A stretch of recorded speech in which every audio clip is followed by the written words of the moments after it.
आइए अब मैं आपको बताता हूँ क्रिया के बारे में। तो आइए जानते हैं कि क्रिया क्या होती है। क्रिया को वर्ब कहा जाता है।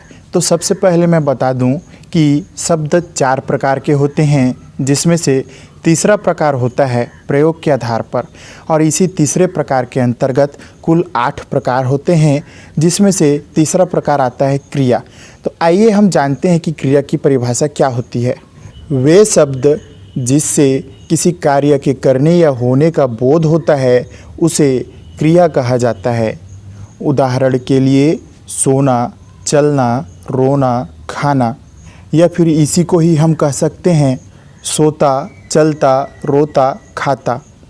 क्रिया की विशेषता यह होती है कि शब्द के अंत में ता या फिर ना शब्द जरूर आता है, यानी कि जिस किसी भी शब्द के अंत में ता या फिर ना शब्द आए तो आप समझ जाइए कि यह क्रिया का शब्द है।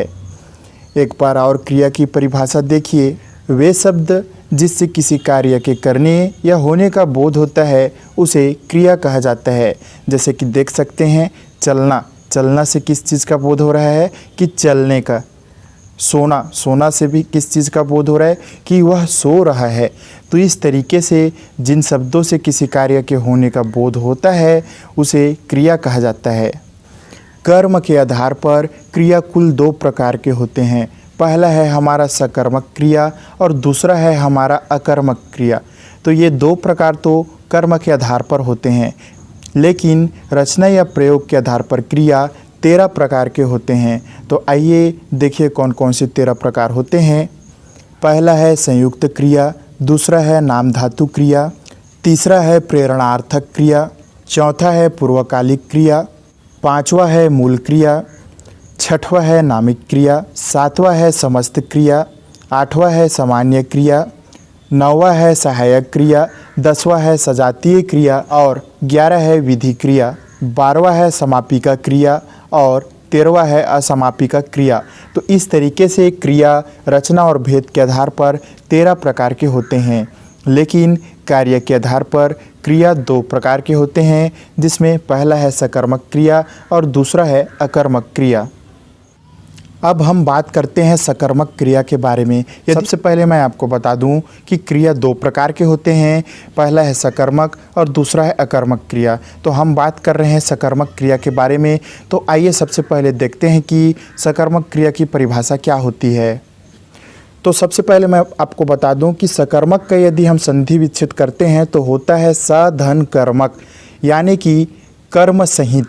कर्म को ऑब्जेक्ट कहा जाता है, तो कह सकते हैं कि जिस क्रिया का फल कर्म पर पड़े उसे सकर्मक क्रिया कहा जाता है।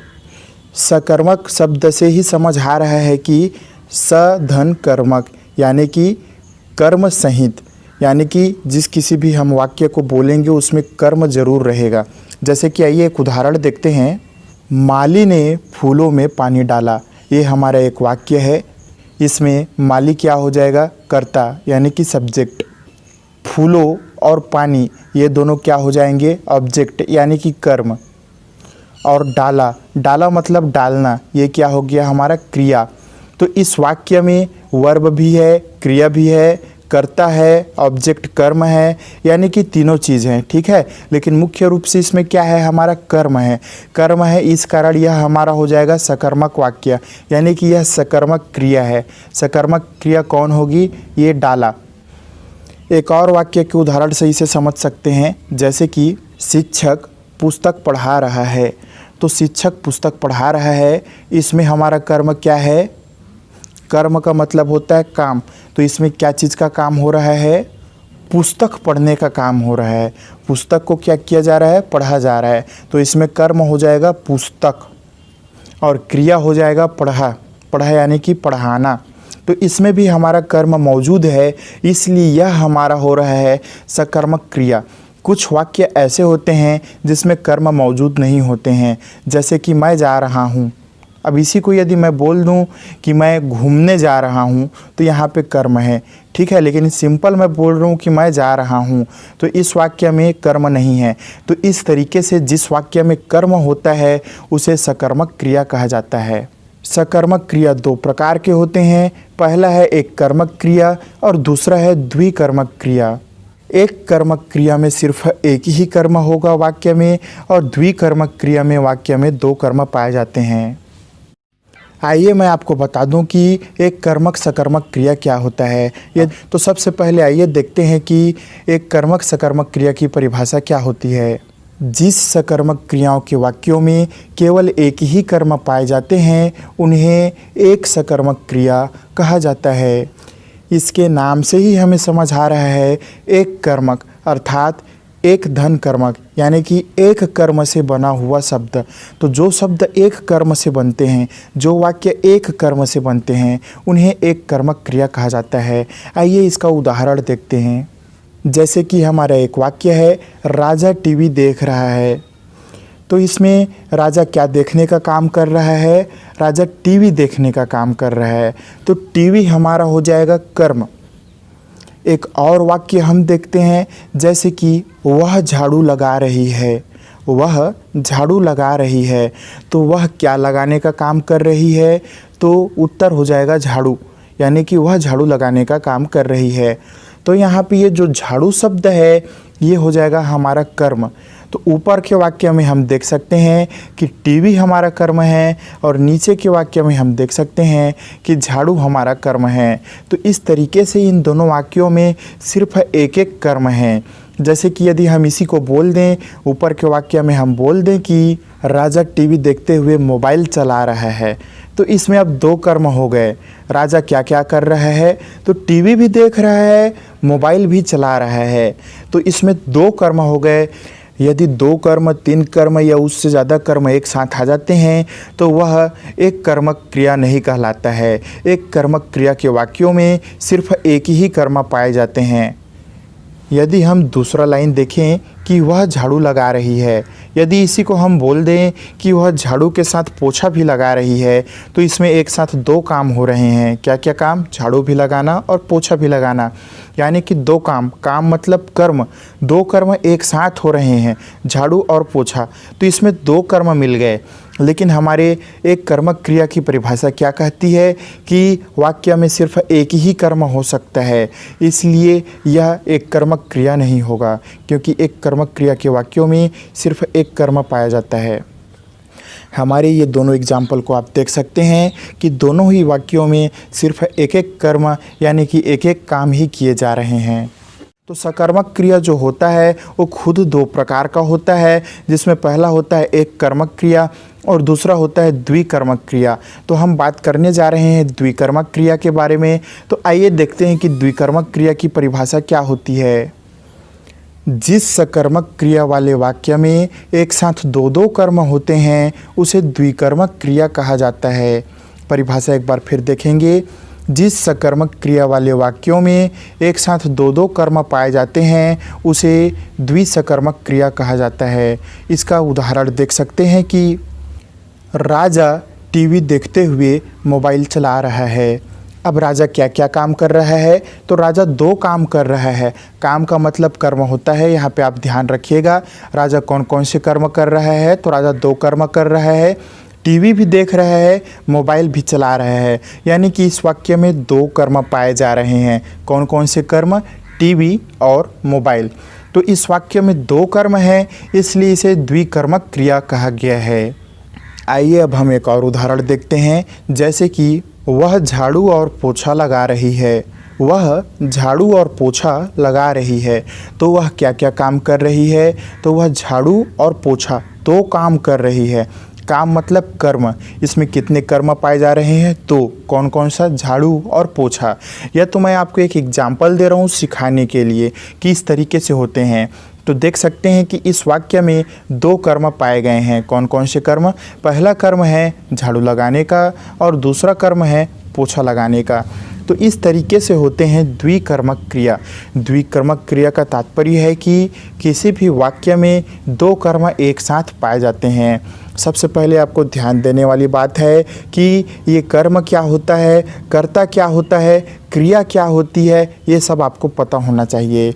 जैसे कि आपके समझ के लिए मैं एक बार फिर से शॉर्ट में बता देता हूँ कि कर्ता कर्ता को सब्जेक्ट कहा जाता है। और कर्ता क्या होता है, जितने भी संज्ञा होते हैं, संज्ञा में क्या क्या आते हैं, जैसे कि किसी का नाम या फिर जो कुछ भी हम देख पा रहे हैं वह सभी चीज़ें संज्ञा होती है।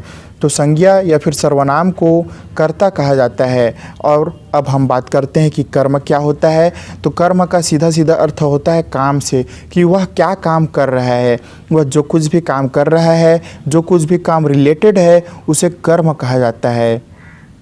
कर्म के बाद हम देखते हैं अब क्रिया। क्रिया क्या होती है, तो क्रिया वह शब्द होता है जिसके अंत में त या ना शब्द पाया जाता है। जी हाँ, त या ना अक्षर पाए जाने वाले शब्दों को क्रिया कहा जाता है। जैसे कि खेलना, खेलता, चलना, चलता, इसके अंत में ना या त शब्द आते हैं। तो इस तरीके से क्लियर होना चाहिए कि कर्ता क्या होती है, कर्म क्या होती है, क्रिया क्या होती है। आइए अब हम बात करते हैं अकर्मक क्रिया के बारे में। यदि परीक्षा में अकर्मक क्रिया से रिलेटेड कोई सभी सवाल आता है तो आप इस वीडियो को देखने के बाद बड़ी ही आसानी से उसे हल कर सकते हैं। तो आइए सबसे पहले मैं आपको बता दूं कि क्रिया दो प्रकार के होते हैं। पहला प्रकार होता है सकर्मक क्रिया और दूसरा प्रकार होता है अकर्मक क्रिया। तो हम पढ़ने जा रहे हैं अकर्मक क्रिया के बारे में।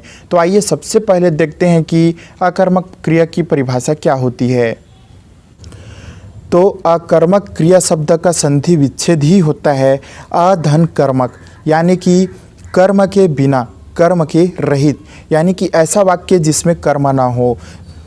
कह सकते हैं कि जिस क्रिया का फल कर्म पर नहीं पड़े उसे अकर्मक क्रिया कहा जाता है। जिस क्रिया का फल कर्म पर नहीं पड़े उसे अकर्मक क्रिया कहा जाता है। कर्म मतलब क्या होता है, काम। इस बात का ध्यान रखिएगा। एक वाक्य हम उदाहरण के जरिए देख सकते हैं कि राम सोता है। राम सोता है, क्या कर रहा है, राम सो रहा है। सीधा सीधा मैं बोल रहा हूँ कि राम सोता है, राम सो रहा है। अब मैं उसी को ही बोल सकता हूँ कि राम बिस्तर पे सो रहा है, राम घर के अंदर सो रहा है, राम छत में सो रहा है। इस तरीके से यदि मैं बोलता तो इसमें कर्म आ जाता, काम आ जाता। लेकिन मैं ये सब नहीं बोल रहा हूँ, मैं सिंपली बोल रहा हूँ कि राम सो रहा है। अब राम कहाँ सो रहा है यह तो राम ही जाने। तो इस तरीके के जो शब्द होते हैं उन्हें अकर्मक क्रिया में लिया जाता है। यहाँ पे जो राम शब्द है वह कर्ता है, संज्ञा है, लेकिन जो सोता शब्द है वह अकर्मक क्रिया है। जैसे कि एक और एग्जाम्पल देख सकते हैं कि राजा देख रहा है। राजा देख रहा है, यह अकर्मक क्रिया होगी। देखना अकर्मक क्रिया होगी क्योंकि इसमें कोई कर्म है ही नहीं। कर्म मतलब काम। जैसे कि यदि मैं इसी को बोल दूं कि राजा टीवी देख रहा है तो अब इसमें एक काम आ गया कि राजा क्या देख रहा है, राजा टीवी देख रहा है। यदि इसी को मैं बोल दूं कि राजा टीवी देखते हुए मोबाइल चला रहा है तो इसमें दो काम एक साथ आ गए। क्या क्या, राजा टीवी देखने का भी काम कर रहा है और मोबाइल चलाने का भी काम कर रहा है। तो इसमें क्रिया मौजूद है। कैसी क्रिया मौजूद है, सकर्मक क्रिया। इसमें कर्म मौजूद हैं, इसलिए यह सकर्मक क्रिया होगी। लेकिन अकर्मक क्रिया में क्या होता है कि सिर्फ राजा देख रहा है। अब राजा क्या देख रहा है इसको तो राजा ही जाने। इसमें हम किसी काम को नहीं बता सकते कि राजा क्या देख रहा है, किसे देख रहा है, इसलिए यह हो गया अकर्मक क्रिया। एक और उदाहरण देख सकते हैं कि वह लगा रही है। वह लगा रही है। अब वह क्या लगा रही है कुछ पता है क्या, नहीं है। इस वाक्य में काम का पता नहीं है, इस वजह से इसे अकर्मक क्रिया वाला वाक्य कहा जाएगा, क्योंकि वह लगा रही है, क्या लगा रही है नहीं पता। लेकिन यदि इसी को हम बोल दें कि वह झाड़ू लगा रही है, वह पोछा लगा रही है, तो इसमें स्पष्ट पता चल रहा है कि वह कौन सा काम कर रही है, कर्म मौजूद है इसमें, इसलिए यह सकर्मक होता। लेकिन यहाँ पे क्या हो गया, कर्म मौजूद नहीं है, वह लगा रही है, सिंपल सा शब्द, या फिर वह खा रही है, सिंपल सा शब्द, तो इसलिए इसे अकर्मक क्रिया कहा जाता है। क्रिया के जो प्रकार हैं उनमें से पहला प्रकार होता है संयुक्त क्रिया। यह प्रयोग के आधार पे है। कर्म के आधार पे तो सिर्फ दो ही प्रकार होते हैं, सकर्मक क्रिया और अकर्मक क्रिया। लेकिन प्रयोग के आधार पर क्रिया बहुत से प्रकार के होते हैं, जिसमें से पहला प्रकार होता है संयुक्त क्रिया। तो आइए जानते हैं कि संयुक्त क्रिया की परिभाषा क्या होती है। जब दो क्रियाएं मिलकर एक पूर्ण क्रिया का बोध कराती है तो उसे संयुक्त क्रिया कहा जाता है। जी हाँ, जब दो क्रियाएं आपस में मिलकर एक पूर्ण क्रिया का बोध कराती है तो उसे संयुक्त क्रिया कहा जाता है। उदाहरण देख सकते हैं, जैसे कि राम विद्यालय से लौट आया, तो इसमें क्रिया क्या है? लौट। लौट मतलब लौटना, अंत में ना आता है वह शब्द क्रिया होता है, तो लौट क्रिया है। आया, आया मतलब कम, आना, आना भी एक क्रिया है। तो इसमें हम देख सकते हैं कि दो क्रियाएं एक साथ आ रही है, तब जा कर के यह वाक्य कंप्लीट हुआ। इस वजह से यह संयुक्त क्रिया वाली वाक्य है।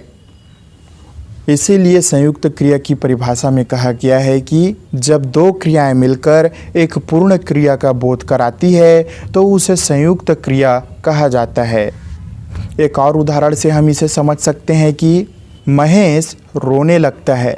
महेश रोने लगता है, तो इसमें कौन सा शब्द क्रिया है? रोना। रोना और लगना, ये दो शब्द हैं, इनके मूल शब्द हैं रोते का रोना और लगने का लगता। तो ये जो दो शब्द हैं ये क्रिया हैं और इन दो क्रियाओं से यह वाक्य बना है, इसलिए इसे संयुक्त क्रिया शब्द कहा जाता है। एक और वाक्य हम देख सकते हैं कि वह जल्दी घर पहुंच जाता है। वह जल्दी घर पहुंच जाता है, तो इसमें अब आप बताओ कि क्रिया कौन कौन सा है। सबसे पहले मैं आपको बता दूं कि ऐसे शब्द जिनके अंत में ना और ता शब्द आते हैं उन्हें क्रिया कहा जाता है। अब आप बताओ कि इस वाक्य में क्रिया क्या है। तो बता दूं कि पहुंच का होता है पहुंचना, इसलिए पहुँच एक क्रिया हो गई, और जाता का होता है जाना, इसलिए जाता या जाना यह भी एक क्रिया हो गई। तो इस वाक्य में भी दो क्रिया हैं, और जहाँ दो क्रिया एक साथ पाए जाते हैं उसे संयुक्त क्रिया कहा जाता है। तो यह तो थी संयुक्त क्रिया। अब यदि परीक्षा में आ जाता है कि संयुक्त क्रिया वाले वाक्य पहचानिए, तो ध्यान रखिएगा कि जिस वाक्य में दो क्रिया एक साथ मौजूद हों वही संयुक्त क्रिया होगी। को बता दूं कि क्रिया प्रयोग के आधार पर कई प्रकार के होते हैं, जिसमें से दूसरा प्रकार हमारा होता है नाम धातु क्रिया। यदि सबसे पहले मैं आपको बता दूं कि नाम धातु क्रिया की परिभाषा क्या होती है, तो चलिए परिभाषा देखते हैं। संज्ञा और विशेषण से उत्पन्न क्रिया को नाम धातु क्रिया कहा जाता है। एक बार और देखेंगे, संज्ञा यानी कि नाउन और विशेषण यानी कि एडवर्ब से उत्पन्न क्रिया को नाम धातु क्रिया कहा जाता है। इनके उदाहरण आप पहले देख लीजिए, फिर हम वाक्य देखेंगे। तो जैसे कि संज्ञा वाले के हम उदाहरण देखते हैं, तो संज्ञा के कुछ शब्द देखिए। शर्म, लोभ, झूठ। शर्म, लोभ, झूठ, ये भाववाचक संज्ञा है। यदि इस संज्ञा को हम क्रिया में बदलेंगे, तो शर्म को क्रिया में बदलेंगे तो क्या हो जाएगा? अंत में न या त शब्द आना चाहिए, जिससे कि यह संज्ञा से क्रिया बन जाएगा। तो शर्म से हो जाएगा शर्माना, या फिर शर्माता भी बोल सकते हैं। लोभ से हो जाएगा लुभाना, झूठ से हो जाएगा झुठलाना। तो इस तरीके से ये संज्ञा से क्रिया बन चुके हैं, जिस वजह से इन्हें नाम धातु क्रिया कहा जाता है। नाम धातु क्रिया की परिभाषा ही होती है कि ऐसे शब्द जो संज्ञा या फिर विशेषण से क्रिया बन जाते हैं उन्हें नाम धातु क्रिया कहा जाता है। तो आइए विशेषण के कुछ ऐसे शब्द देखते हैं और उन्हें क्रिया बनाने की कोशिश करते हैं। तो विशेषण के शब्द हो जाएंगे नरम, गरम, लज्जा। तो नरम का क्रिया क्या हो जाएगा? नरमाना। गरम का क्रिया क्या हो जाएगा? गरमाना या फिर गरमाता। लज्जा का क्रिया क्या हो जाएगा? लज्जाना या फिर लज्जाता। तो इस तरीके से आप देख सकते हैं कि हमने विशेषण से भी क्रिया बना दिया है। तो इस तरीके से संज्ञा से तो क्रिया बनती ही है, विशेषण से भी क्रिया बन सकती है। इन्हें नाम धातु क्रिया कहा जाता है। इनका वाक्य प्रयोग देखते हैं। मोहन बहुत शर्माता है। मोहन बहुत शर्माता है। यहाँ पे देख सकते हैं कि शर्माता शब्द आ रहा है, जिसमें शर्म संज्ञा है, लेकिन शर्माता शब्द क्या हो गया है? क्रिया। तो इस वजह से यह नाम धातु क्रिया का उदाहरण हो जाएगा। अब परीक्षा में यदि आ जाए कि नाम धातु क्रिया को पहचानिए या फिर छांटिए, तो आप क्या करोगे? सबसे पहले क्रिया को देखोगे, बहुत सारे एग्जाम्पल दिए रहेंगे जिसमें से आप यह छांटने की कोशिश करना कि इनमें से कौन सा क्रिया संज्ञा हो सकता है या फिर विशेषण हो सकता है। उसके बाद आप बड़ी आसानी से समझ जाएंगे कि नाम धातु क्रिया कौन सी है। जैसे कि एक और एग्जाम्पल देखिए, लड़कों का लजाना शोभा नहीं देता। लड़कों का लजाना शोभा नहीं देता। यहाँ पे देख सकते हैं कि विशेषण शब्द है लज्जा और लज्जा से क्रिया बन गया है लजाना। तो इस तरीके से विशेषण से यहाँ पे क्रिया बना है, जिस वजह से यह हो जाएगा नाम धातु क्रिया। प्रयोग के आधार पर क्रिया का तीसरा प्रकार होता है प्रेरणार्थक क्रिया। सबसे पहले मैं आपको प्रेरणार्थक क्रिया की परिभाषा के बारे में बता दूं कि जब कर्ता किसी कार्य को स्वयं न करके किसी दूसरे को करने की प्रेरणा देता है तो वहाँ पे प्रेरणार्थक क्रिया होती है। एक बार फिर से परिभाषा देखेंगे कि जब कर्ता किसी कार्य को स्वयं न करके किसी दूसरे को, किसी अन्य को वह कार्य करने की प्रेरणा देता है, वहाँ पे होता है प्रेरणार्थक क्रिया। इसका उदाहरण हम देख सकते हैं कि मालिक नौकर से खाना बनवाता है। मालिक नौकर से खाना बनवाता है। यह प्रेरणार्थक वाक्य है क्योंकि मालिक खुद तो काम नहीं कर रहा है लेकिन नौकर से काम करवा रहा है। या फिर दूसरा वाक्य देख सकते हैं कि शिक्षक छात्रों से पाठ पढ़वाते हैं। शिक्षक छात्रों से पाठ पढ़वाते हैं। यहाँ पे क्या हो रहा है कि शिक्षक प्रेरणा का काम कर रहे हैं छात्रों को पाठ पढ़वाने के लिए। शिक्षक खुद पाठ नहीं पढ़ रहे हैं लेकिन छात्रों से पाठ पढ़वा रहे हैं, इसलिए यहाँ पे यह प्रेरणार्थक वाक्य हो जाएगा। प्रेरणार्थक क्रिया दो प्रकार के होते हैं। पहला है प्रथम प्रेरणार्थक क्रिया और दूसरा होता है द्वितीय प्रेरणार्थक क्रिया। तो आइए देखते हैं कि प्रथम प्रेरणार्थक क्रिया क्या होता है और द्वितीय प्रेरणार्थक क्रिया क्या होता है। तो सबसे पहले हम देखते हैं मूल क्रिया। मूल क्रिया के बाद होता है हमारा प्रथम प्रेरणार्थक क्रिया और प्रथम प्रेरणार्थक क्रिया के बाद होता है हमारा द्वितीय प्रेरणार्थक क्रिया। तो सबसे पहले मूल क्रिया में क्या आ जाएगा, जैसे कि उठना, तो उठना का प्रथम प्रेरणार्थक हो जाएगा उठाना और इसका द्वितीय प्रेरणार्थक हो जाएगा उठवाना। या फिर हम अगला क्रिया देख सकते हैं कि चलना। चलना एक मूल क्रिया है, इसका प्रथम प्रेरणार्थक क्या हो जाएगा चलाना और द्वितीय प्रेरणार्थक क्या हो जाएगा चलवाना। लिखना भी एक मूल क्रिया है, इसका प्रथम प्रेरणार्थक क्या हो जाएगा लिखाना और द्वितीय प्रेरणार्थक क्या हो जाएगा लिखवाना। तो इस तरीके से प्रथम प्रेरणार्थक, द्वितीय प्रेरणार्थक ये कुल दो प्रकार के होते हैं, जिसमें आप समझ गए होंगे कि यह किस प्रकार से होता है। यदि परीक्षा में आपको आ जाए कि प्रेरणार्थक शब्द पहचानिए तो आप ध्यान रखिएगा ऐसे शब्द जो आज्ञावाचक या आज्ञा सूचक की ओर इशारा करते हैं जिससे कि कोई काम करने लग जाए, उसे प्रेरणार्थक शब्द या प्रेरणार्थक क्रिया कहा जाता है। आइए अब हम बात करते हैं पूर्वकालिक क्रिया के बारे में। तो सबसे पहले मैं आपको बता दूं कि प्रयोग के आधार पर जो क्रिया होती है उसका चौथा प्रकार होता है पूर्वकालिक क्रिया। इसके बाद यदि परीक्षा में पूर्वकालिक क्रिया आ जाती है तो आपको कोई प्रॉब्लम नहीं होने वाला है। तो आइए सबसे पहले बात करते हैं कि पूर्वकालिक क्रिया की परिभाषा क्या होती है। किसी वाक्य में मुख्य क्रिया के पहले कोई क्रिया हो जाए तो उसे पूर्वकालिक क्रिया कहा जाता है। एक बार और हम परिभाषा देखेंगे। किसी वाक्य में मुख्य क्रिया के पहले कोई क्रिया हो जाए तो उसे पूर्वकालिक क्रिया कहा जाता है।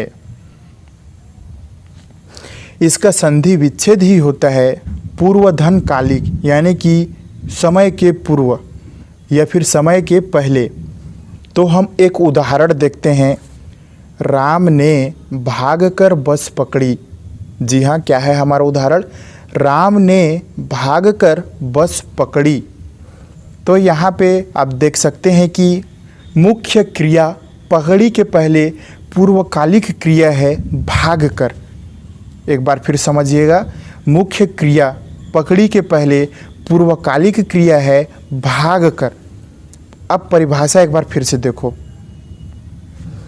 किसी वाक्य में मुख्य क्रिया के पहले कोई और क्रिया हो जाए, कोई पूर्वकालिक क्रिया हो जाए तो उसे पूर्वकालिक क्रिया कहा जाता है। तो यहाँ पे हमारा मुख्य क्रिया क्या है? पकड़ी। और मुख्य क्रिया के पूर्व यानी कि पहले कौन सा क्रिया है? भाग कर। जिस वजह से यह पहले जो क्रिया आया है भाग कर, उसे पूर्वकालिक क्रिया कहा जाता है। एक और उदाहरण से हम समझने की कोशिश करेंगे। वह नहाकर पूजा करता है। तो यहाँ कितने क्रिया हैं? यहाँ 2 क्रिया हैं। पहला है नहाकर और दूसरा है कर्ता। तो यहाँ पे नहाकर और कर्ता है, तो कर्ता हमारा मुख्य क्रिया है और कर्ता के पहले जो क्रिया लगी है उसे पूर्वकालिक क्रिया कहेंगे। तो हमारा पूर्वकालिक क्रिया क्या हो गया? नहाकर। अब परीक्षा में आपको आ जाए कि पूर्वकालिक क्रिया पहचानिए, तो आप सबसे पहले ध्यान देंगे कि वाक्य में 2 क्रिया होना चाहिए और जो दूसरा क्रिया है उसे छोड़ देना और पहला क्रिया को पकड़ लेना, क्योंकि पहला क्रिया ही होता है पूर्वकालिक क्रिया। यदि परीक्षा में आपको पूछ दे कि वह नहाकर पूजा करता है में पूर्वकालिक क्रिया कौन है, तो आप देखना कि इसमें क्रिया कौन कौन से हैं। फिर ये जो दूसरा नंबर का क्रिया है कर्ता, उसको छोड़ देना और पहला नंबर में जो क्रिया होता है उसे टिक कर देना कि जो पहला नंबर पर होता है वही होता है हमारा पूर्वकालिक क्रिया। तो इस तरीके से आप पूर्वकालिक क्रिया को बड़ी आसानी के साथ छांट सकते हैं और परीक्षा में बना सकते हैं, आपको कोई प्रॉब्लम नहीं होगी। एक बार फिर से देखिए कि पूर्वकालिक क्रिया की परिभाषा क्या होती है। बार बार देखिए परिभाषा, क्योंकि परिभाषा आपको याद होनी चाहिए। एकदम रट्टा याद हो ऐसा ज़रूरी नहीं है, समझ में आए इतना याद होना चाहिए कि नाम हम देखें कि पूर्वकालिक, तो पूर्वकालिक नाम से ही समझ जाएं कि इसका परिभाषा क्या होता है। जैसे कि किसी वाक्य के मुख्य क्रिया के पहले कोई क्रिया हो जाए तो वह पूर्वकालिक क्रिया कहलाती है। अब हम बात करते हैं मूल क्रिया के बारे में। तो क्रिया प्रयोग के आधार पर कई प्रकार के होते हैं, जिसमें से 5वां नंबर पर होता है मूल क्रिया। तो आइए डिटेल से जानते हैं कि मूल क्रिया क्या होती है। मैं पूरा विस्तार से आपको मूल क्रिया के बारे में बता दूंगा, जिससे आपके अंदर कोई भी कन्फ्यूज़न नहीं रहेगी कि मूल क्रिया क्या होती है। तो सबसे पहले तो हम मूल क्रिया की परिभाषा देखते हैं। वह मूल शब्द जो एक ही धातु से बनी हो मूल क्रिया कहलाती है। वह मूल शब्द जो एक ही धातु से बनी हो मूल क्रिया कहलाती है। यहाँ पे ध्यान दीजिए, मूल शब्द। मूल शब्द का तात्पर्य है कि किसी शब्द को तोड़ फोड़ के कोई नया शब्द नहीं बनाना है, वह अपने में शुद्ध रूप से एक शब्द होना चाहिए। जैसे कि उदाहरण के लिए पढ़ना। पढ़ना का पर्यायवाची क्या हो सकता है? कोई दूसरा पर्यायवाची नहीं है खास करके, और कोई दूसरा शब्द भी इससे रिलेटेड नहीं है पढ़ना। तो पढ़ना एक मूल शब्द है। इसी तरीके से और क्या क्या मूल शब्द होते हैं, और ये मूल शब्द खास करके क्रिया होने चाहिए। तो ऐसे शब्द जो मूल शब्द हो और क्रिया भी हो उन्हें मूल क्रिया कहा जाता है। तो आइए सबसे पहले तो इसका हम एक उदाहरण देख लेते हैं। मुझे लिखना पसंद है। मुझे लिखना पसंद है। तो लिखना एक मूल शब्द है, इसलिए यह मूल क्रिया होगी। और ऐसे कौन कौन से शब्द हैं जो मूल क्रिया के अंतर्गत आते हैं? चलना, पढ़ना, लिखना, रोना, ये सभी शब्द मूल शब्द हैं, इसलिए यह मूल क्रिया के अंतर्गत आते हैं। तो अब यदि परीक्षा में आ जाए कि मूल क्रिया को पहचानिए, दे दे ऑब्जेक्टिव दे दे, उसमें 4 ऑब्जेक्टिव दे दें कि इनमें से एक ऑब्जेक्टिव को पहचानिए कि मूल क्रिया क्या है, और वहाँ पे तोड़ मरोड़ के कई शब्द दे दिए रहेंगे। जैसे कि दे दिया रहेगा गया, जाना। तो गया और जाना, इसमें से आप बताओ कि मूल क्रिया क्या है। तो आप सोचो कि गया और जाना में मूल क्रिया क्या है, तो आप समझ जाएंगे कि जाना एक मूल क्रिया है, और जो गया है वह मूल क्रिया नहीं है, वो जाना का ही परिवर्तित रूप है। जैसे कि जाना को क्या बोलेंगे? गो, और गया को क्या बोलेंगे? वेंट। तो इसी तरीके से आप समझिए कि जो मूल शब्द होते हैं उन्हें ही मूल क्रिया कहा जाता है। और परीक्षा में यदि आपको दे दे कि मूल क्रिया पहचानिए, तो आप एक बार समझने की कोशिश करिएगा कि यह किसी का परिवर्तित रूप तो नहीं है, और यदि वह किसी का परिवर्तित रूप है तो वह मूल क्रिया नहीं होगी, क्योंकि मूल क्रिया अपने आप में शुद्ध एक शब्द होता है। आइए एक बार फिर से हम देखते हैं कि मूल क्रिया की परिभाषा क्या होती है। वह मूल शब्द जो एक ही धातु से बनी हो मूल क्रिया कहलाती है। यह एक शुद्ध शब्द होता है।